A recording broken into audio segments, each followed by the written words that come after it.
The diner was buzzing that evening, filled with the familiar sounds of clinking plates, sizzling bacon, and the steady hum of conversation. It was one of those small-town places that hadn't changed in 20 years. A neon sign that flickered open, vinyl booths patched with tape, and a jukebox that only played songs older than the waitresses who served there.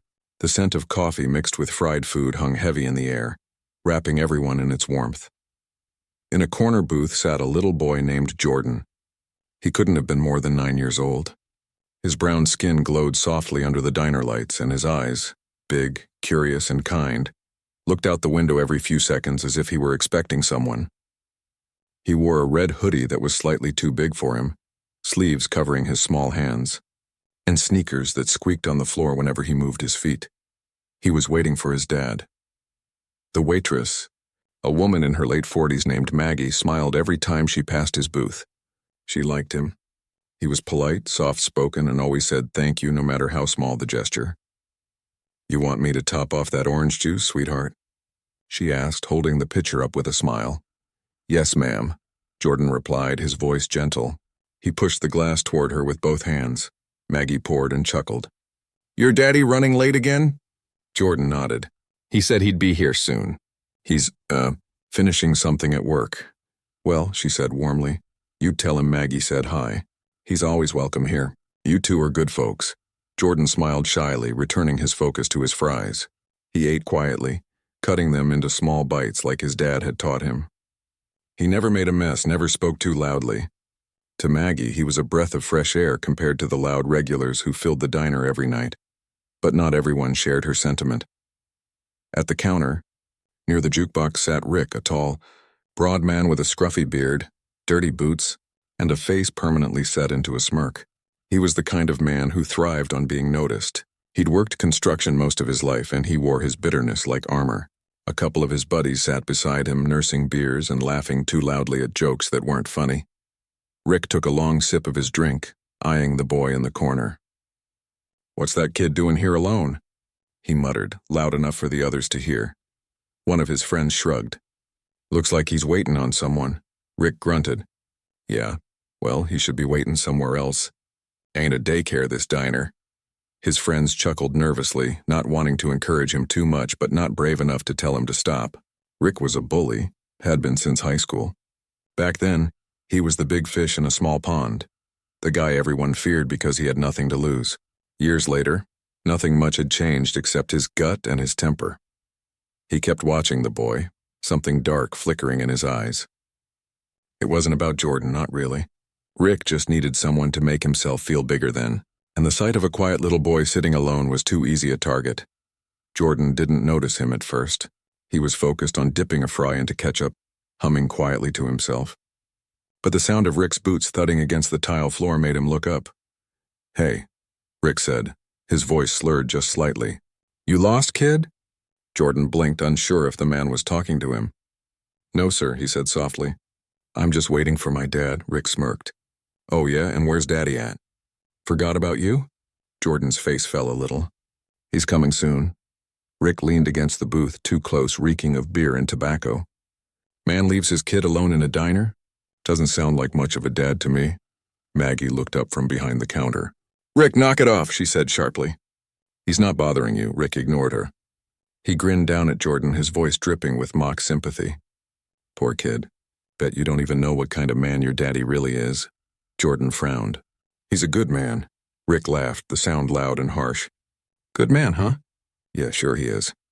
He looked around the diner, drawing eyes to himself. "You all hear that? Kid says his daddy's a good man. Meanwhile, he's sitting here all alone like he's been left behind." People began to shift uncomfortably, glancing between them. No one wanted to get involved. Rick had a reputation, short fuse, longer memory. Jordan's lip trembled. "Please, I didn't do anything." Rick slammed his hand on the table, making the plates jump. "I'm just talking to you, boy. Don't you get smart with me." Maggie rushed over, her face red with anger. "Rick, that's enough. You back off right now or I'm calling the cops." Rick turned his glare on her. "Oh, calm down, Maggie. I ain't hurting the kid." But then something inside him snapped. Maybe the alcohol, maybe the twisted need to prove something. Before anyone could move, he reached down and slapped Jordan across the face. The sound was deafening. The diner fell into absolute silence. Jordan's small body jolted from the impact, his cheek instantly turning red. The orange juice spilled across the table, dripping onto the floor. For a moment, he just sat there, frozen in shock, his eyes wide and glassy with tears he couldn't hold back. Maggie screamed. "Rick!" The cook burst out from the kitchen, spatula in hand.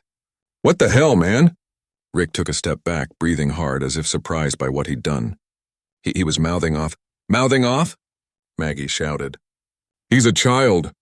People started standing up, phones in their hands, murmuring angrily. But before anyone could decide what to do, the door to the diner swung open. The bell above it jingled softly. The sound was ordinary, but the atmosphere shifted instantly. The air grew heavy, charged with something cold and unspoken. A man walked in. He was tall, dressed in a long black coat that looked far too expensive for a diner like this. His hair was neatly combed, his jaw clean-shaven. He had the kind of presence that made people instinctively move out of his way without knowing why. His eyes, sharp, dark, and unreadable, swept the room once before settling on his son. Jordan's face lit up with a mixture of relief and fear. "Dad," he whispered, voice shaking. The man's gaze softened briefly when he saw the boy's tear-streaked face, the red mark on his cheek, the spilled juice. Then his expression hardened again, his eyes shifting to Rick, who suddenly looked much smaller than he had a minute ago. The diner was silent. Even the jukebox had stopped playing. The man walked forward slowly, every step deliberate, echoing on the tile floor. The people around him could feel it. Something about him was different, dangerous, calm in a way that wasn't natural. He reached Jordan's booth and knelt beside him, wiping a tear from his cheek with his thumb. His voice was low, almost gentle. "Who did this, son?" Jordan hesitated, then pointed a trembling finger toward Rick. Rick's mouth opened, but no words came out. His heart was pounding so hard he could feel it in his throat. The man stood, turning to face him. Up close, his presence was almost unbearable. He wasn't particularly large, but there was a stillness about him, a quiet, lethal confidence that made Rick feel like prey. "You hit my boy?" The man asked softly. Rick swallowed. "Hey, look, it wasn't like that. The kid, he was being smart and The man's head tilted slightly. "You put your hands on my son." I didn't mean to." The man raised his hand and Rick stopped talking immediately. That single, slow gesture carried more weight than shouting ever could. The entire diner seemed to hold its breath. "People like you," the man said quietly, "always think you can hurt whoever you want because nobody will stop you. Because you think nobody's watching." Rick took a step back. "I didn't know he was your kid." The man's expression didn't change. "You shouldn't have to know that to keep your hands to yourself." He glanced at Maggie, who stood frozen behind the counter, her phone halfway out of her apron pocket. "Thank you," he said softly, "for looking after him." She nodded shakily, still not sure if she should call the police or not. Something told her she didn't need to. The man looked back at Rick, who was now visibly sweating. His buddies at the counter had gone completely silent, pretending to be invisible. "You're going to regret this," the man said, not as a threat, but as a promise. Rick opened his mouth to protest, but his words were cut short by the heavy creak of the diner door. Another man stepped in, tall, bald, wearing a black suit and sunglasses despite the night. He didn't say a word, just looked to the man in the coat and gave a small nod. The father looked back at his son. "Go wait in the car, Jordan." Jordan sniffled but obeyed without question. He slid out of the booth, clutching his hoodie sleeve and walking past the silent crowd. No one dared to look at him directly. As the door closed behind him, the man in the coat turned fully to Rick, his eyes colder than winter itself. "Now," he said softly, "we're going to have a talk." The hum of the diner lights filled the silence. Outside, black cars idled at the curb, their engines purring like beasts waiting for a command. Inside, nobody moved, nobody breathed, and for the first time in his life, Rick understood what real fear felt like. He had slapped the wrong kid, and the man standing before him wasn't just any father. He was the father no one in town ever wanted to cross. The diner was wrapped in silence, thick and suffocating after Jordan slipped out the door. The faint jingle of the bell that marked his exit lingered for a moment, echoing like a warning through the room. Then there was nothing. Just the sound of the ceiling fan whirring overhead and the deep, steady breathing of the man in the black coat. Rick stood frozen by the counter, the reality of what was happening crawling up his spine like ice. The man didn't raise his voice, didn't even look angry, just calm. And that calm was worse than rage. Rage you could predict. Calm meant control. Calm meant power. The father's eyes flicked toward Maggie. "Lock the door," he said quietly. She hesitated, her hands trembling. "Sir, maybe we should just lock it." The tone wasn't loud, but it left no room for argument. Her instincts told her to obey, and before she realized it, her hands were already twisting the lock on the door. The blinds were still half drawn, hiding the scene from the world outside. The entire diner seemed to shrink. The man adjusted his cuffs, his movements deliberate, refined, as though he were preparing for a business meeting instead of a confrontation. "You laid hands on my son," he said, his voice smooth, low. "You thought it made you strong." Rick's breath came out uneven. "Look, man, I didn't know—" "That's the thing," the man interrupted, eyes narrowing slightly. "You never know, do you? You never stop to think who people are, what they carry, what they've been through. You see someone smaller, quieter, and you think it's safe to hurt them." Rick swallowed. His friends at the counter were dead silent, pretending to study their half-empty beers, but their faces had drained of color. "I'm sorry," Rick said finally, his voice cracking. "I swear I didn't mean to hurt him. I just lost my temper. It was a mistake." The man tilted his head. "A mistake," he repeated softly. "Do you have children, Rick?" Rick blinked in surprise. "What?" I asked. The man said, stepping closer, his shoes clicking against the floor. "Do you have children?" Rick nodded quickly. "Yeah, 2 girls, why?" The man's jaw tightened. "Then you should understand exactly what I'm feeling right now." He stopped an arm's length away. The distance between them felt like nothing, and yet Rick didn't dare move. The man's presence filled every inch of the room, quietly, commandingly.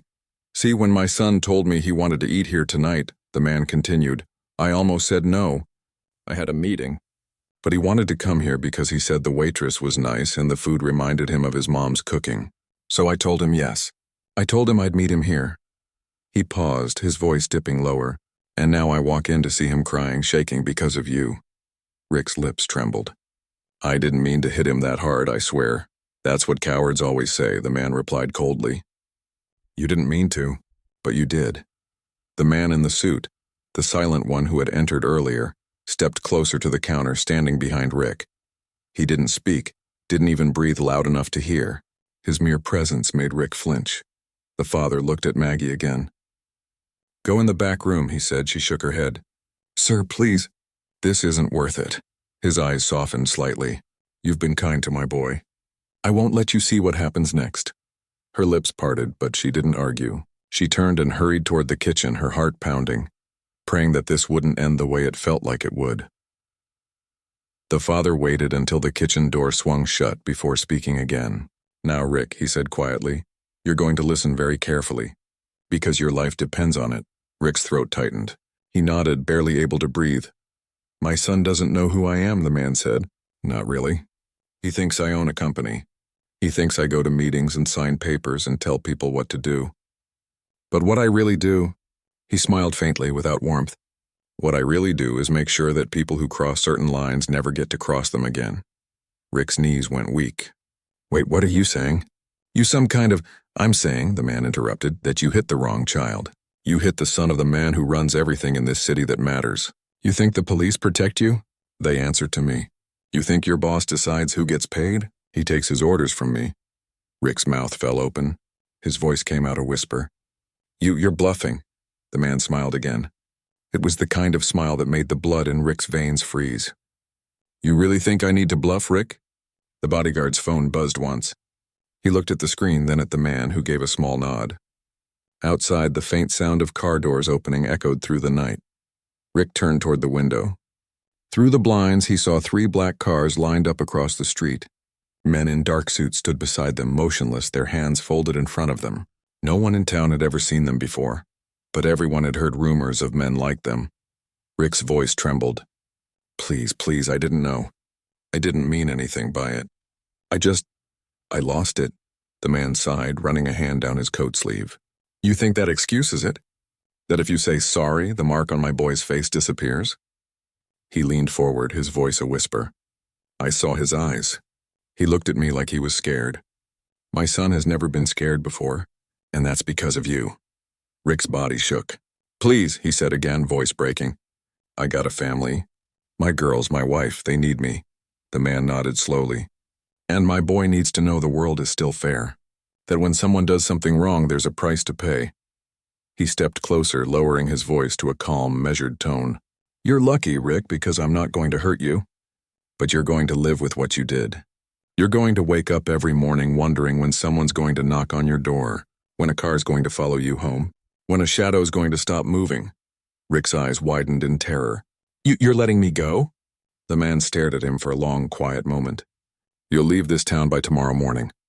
You won't say goodbye. You won't pack much.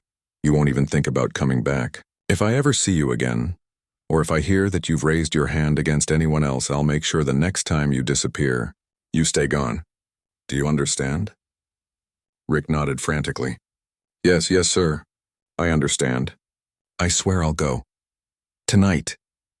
The man in the suit stepped closer, whispering something in the father's ear. The father gave a short nod. Make sure he's on the bus out of town, he said simply. Rick turned to the man in the suit. You don't have to. A heavy hand clamped down on his shoulder. Move. Rick stumbled forward, his heart slamming against his ribs. He looked back one last time, but the father had already turned away, walking toward the booth where his son had sat. He picked up the half-empty glass of orange juice, set it upright, and placed a $100 bill on the table beside it. His movements were quiet, methodical, like a ritual. As the bodyguard dragged Rick toward the exit, the father spoke softly without looking back.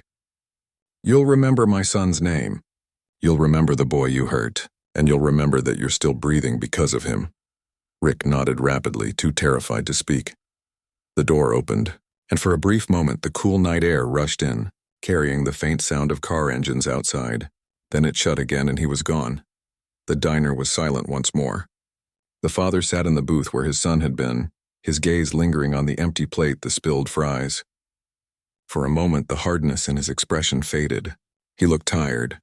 Not old, but weighed down by power, by secrets, by everything that came with being who he was. He took a deep breath and stood, pulling out a card and handing it to Maggie as she slowly emerged from the kitchen. If anyone asks, he said, you tell them the boy's father handled it. Maggie stared at him, fear and gratitude warring in her eyes. What did you do to him? The man gave her a long look. Nothing worse than what he already did to himself. He slipped a wad of cash onto the counter, more than enough to pay for everyone's meal, and walked to the door. The black cars outside came to life, headlights flickering on in unison. As he stepped out into the night, his men opened the car door for him. But before getting in, he turned, glancing through the diner window one last time. For a brief second, he caught sight of Maggie standing there, hands still trembling, staring back at him with the look of someone who had just witnessed something she would never speak of. He nodded once, an unspoken promise that she and her diner were safe. Then he slid into the car and the convoy pulled away, engines low and steady, disappearing into the fog that had begun to settle over the street.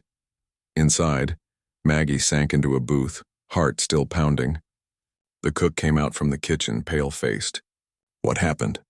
He whispered. She shook her head slowly. You don't want to know. Outside in the back seat of the first car, Jordan leaned against his father's arm, eyes still red from crying. His dad wrapped an arm around him, pulling him close. You okay, son? Jordan nodded weakly. He hit me, Dad, but you came. I'll always come. His father said softly, kissing the top of his head. Nobody touches my boy. Ever. The convoy rolled quietly through the sleeping town, leaving behind nothing but the whisper of tires on wet asphalt and a diner full of people who had learned that night just how thin the line was between ordinary life and the shadowy world that kept it in. Order. And for the rest of his life, Rick would never forget the man in the black coat, or the moment he realized that some fathers don't call the police. They are the police. The judge and the executioner all in one. Morning crept over the small town like a secret. The sun rose slow and pale, casting long streaks of gold over the diner's windows. The smell of coffee drifted out as Maggie opened for the day, But the moment she flipped the sign from closed to open, she knew something had changed. The air felt heavier. People moved slower. Whispers filled the town before the first plate of pancakes even hit a table. Rick was gone. His truck still sat parked across from the diner, driver's door open, keys still in the ignition. But no one had seen him since the night before. No one heard him go home, no one got a call, no one knew where he was. Some said he'd skipped town. Others said he'd been taken. But the truth, whatever it was, wasn't something anyone wanted to say out loud. When Maggie arrived, the sight of that empty truck sent a chill down her spine. She locked eyes with the cook through the diner window, and they both knew without speaking that it wasn't an accident. She'd seen the man in the black coat. She'd seen the way those men moved, quiet and precise like soldiers trained for something beyond ordinary crime. This wasn't some random act of vengeance. It was justice, delivered in a way most people didn't understand. By noon, the story had traveled to every corner of town. At the barbershop, men whispered while pretending to read newspapers. In the grocery store, women lowered their voices as they packed bags. He just vanished, one said. Left everything behind. Another whispered. They say someone came for him. That man in the black coat. You saw his car? The whole town had seen his car. 3 of them, in fact. Black sedans that didn't belong here, with tinted windows that reflected nothing. They were gone by morning, but their presence lingered, like the echo of thunder long after the storm. Maggie didn't tell anyone what really happened inside that diner. She didn't have to. People guessed, but no one was brave enough to ask. Still, she couldn't stop replaying the look in the man's eyes. The way they shifted from tenderness when he looked at his son to something cold and unshakable when he faced Rick. There was power there, but not the kind that screamed or raged. It was the kind that decided. Later that afternoon, when the lunch crowd thinned, a delivery man showed up carrying a small brown envelope. "This for you," he said. Maggie frowned. "Who's it from?" The man shrugged. "No return address. Just says Maggie, diner." She waited until he left, then opened it carefully. Inside was a neatly folded letter and a thick stack of $100 bills. More money than she'd ever seen at once. Her hands shook as she unfolded the note. It was written in elegant handwriting, deliberate and clean, for the trouble caused last night. "Thank you for protecting my boy. Use this for your diner, your people, and your peace." MK at the bottom, there was a symbol, an inky black raven. Maggie sank into a booth, staring at it. Her mind reeled. MK, those initials, that symbol. She'd heard the stories years ago, whispered late at night when the bar closed and people got brave enough to talk about the underworld that lived beneath their small, quiet town Marcus King. Some said he ran a shipping empire. Others said he controlled more than that. Real estate, politics, entire cities. No one knew how much was true, but one thing everyone agreed on. If Marcus King wanted something done, it got done. No police, no paperwork, no second chances, and the boy from last night, sweet, polite little Jordan, was his son. Maggie looked out the window, her heart pounding. A sleek black car passed slowly down the street before turning the corner. For just a moment she thought she saw the same man behind the wheel, but then he was gone. That evening, when she went to close up, a man in a dark suit stopped by. He didn't come inside. He just handed her another envelope and said, "Mr. King wanted to make sure you knew you're under his protection. If anyone bothers you again, call that number." Inside was a simple card with a phone number written in gold ink, and nothing else. From that day on, no one ever caused trouble in Maggie's diner again. The rowdy drunks stopped coming. The rude customers disappeared. The same people who once stirred trouble now spoke in hushed tones and tipped big. The diner became a sanctuary, a place where people somehow knew they were safe, even if they didn't know why. A few days later, in a quiet house on the outskirts of the city, Jordan sat at the breakfast table, still rubbing the faint mark on his cheek that had long since faded. His father was across from him, reading the newspaper. "Dad?" Jordan asked softly. "What happened to that man?" "The one who hit me?" Marcus lowered the paper slowly, meeting his son's eyes. "He left town. Did you make him?" Marcus's jaw flexed slightly. "No," he said carefully. "He made himself. When people do bad things, they have to live with what they've done. Sometimes that means they have to start over somewhere else." Jordan thought for a long time. "You didn't hurt him, did you?" The question hung in the air. Marcus looked at his son, really looked. Jordan's eyes were so innocent, so full of hope, the same eyes that had once belonged to Marcus before he learned how cruel the world could be. "No," Marcus said finally, his voice steady, "but I made sure he won't hurt anyone else." Jordan nodded, satisfied with the answer. He didn't know the kind of man his father really was, the power he held, the darkness that came with it. To him, Marcus was just Dad. The man who taught him how to tie his shoes, how to treat people kindly, how to say please and thank you. Marcus watched his son eat in silence. Every movement Jordan made reminded him why he did what he did. Everything he'd built, the empire, the fear, the respect, it wasn't for himself anymore. It was for the boy sitting across from him, the only piece of innocence he had left in a world that had long since lost it. Later that evening, Marcus stood on the balcony overlooking the city. The skyline shimmered in the distance, lights flickering like stars. Behind him, one of his lieutenants stepped forward. "Boss," the man said quietly, "it's done. Rick boarded a bus at sunrise. We made sure he won't come back." Marcus didn't turn around. "Good, did he say anything?" He cried, begged, promised he'd disappear. We believed him. Marcus nodded once. "Make sure his family's left alone." "They didn't do anything." "Yes, sir." The man hesitated before speaking again. "You sure you don't want us to make an example of him?" Marcus finally turned, his expression calm but cold. "I already did." The lieutenant nodded, understanding perfectly, and disappeared into the shadows. For a long time, Marcus stood there, hands resting on the railing. The wind brushed against his face, carrying the sounds of the city below. Somewhere out there, people were laughing, working, living their small, fragile lives, never realizing how many of them were protected by the quiet will of a man they'd never meet. He thought of Jordan again, of his small voice trembling as he said, "He hit me, Dad." The memory twisted inside him like a blade. It wasn't about power. It wasn't even about revenge. It was about principle. The world might not always be fair, but Marcus King made sure it wasn't cruel without consequence. That night, as he tucked Jordan into bed, the boy looked up and asked, "Dad, can I still go to Maggie's diner?" Marcus smiled faintly. "Of course, son. That place is safe. Are you sure?" "I'm sure," Marcus said softly. "No one will ever bother you there again." Jordan smiled, his eyes already growing heavy. "I like Maggie. She reminds me of Grandma." Marcus chuckled quietly. "Yeah, she does." When Jordan fell asleep, Marcus stood there for a while, watching him. In the soft glow of the nightlight, his son looked peaceful, untouched by the world. For a man who commanded fear wherever he went, this quiet innocence was the only thing that made him feel human. He turned off the light and stepped out into the hallway, where his phone buzzed. It was a message from one of his men. "Everything's quiet. The diner's been cleaned up." "The town won't talk," Marcus replied with a single word, "Good." Then, after a pause, he added another, "Forget." Weeks passed. The story of the slap became legend.